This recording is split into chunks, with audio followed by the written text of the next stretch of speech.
कार्तिक माह के शुक्ल पक्ष में पड़ने वाली दूसरी एकादशी को देवउठनी एकादशी कहा जाता है। ये एकादशी बहुत महत्वपूर्ण है। मान्यता है कि इस दिन भगवान विष्णु 4 माह तक सोने के बाद जागते हैं। इन 4 महीनों में भगवान विष्णु के देव शयन के कारण सभी प्रकार के मांगलिक कार्य वर्जित होते हैं।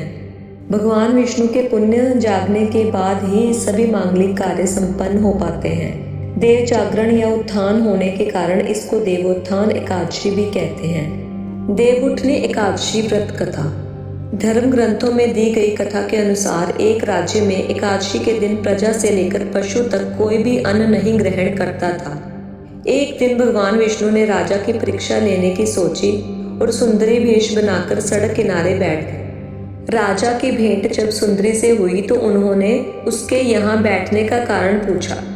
स्त्री ने बताया कि वह बेसहारा है।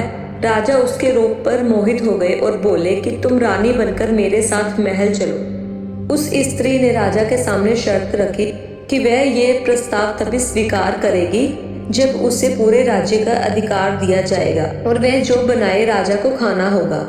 राजा ने शर्त मान ली। अगले दिन एकादशी पर सुंदरी ने बाजारों में बाकी दिनों की तरह अन्न बेचने का आदेश दिया। मांसाहार बनाकर राजा को खाने पर मजबूर करने लगी।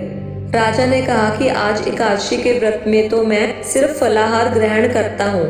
रानी ने शर्त याद दिलाते हुए राजा को कहा कि अगर ये तामसिक भोजन नहीं खाया तो मैं बड़े राजकुमार का सिर धड़ से अलग कर दूंगी। राजा ने अपनी स्थिति बड़ी रानी को बताई। बड़ी महारानी ने राजा से धर्म का पालन करने की बात कही और अपने बेटे का सिर काट देने को मंजूर हो गई। राजा हताश थे और सुंदरी की बात ना मानने पर राजकुमार का सिर देने को तैयार हो गए। सुंदरी के रूप में श्री हरि राजा के धर्म के प्रति समर्पण को देखकर अति प्रसन्न हुए और उन्होंने अपने असली रूप में आकर राजा को दर्शन दिए।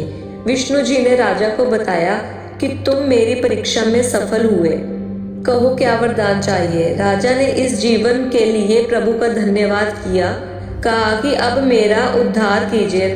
राजा की प्रार्थना श्री हरि ने स्वीकार की और वह मृत्यु के बाद वैकुंठ लोक को चला गया।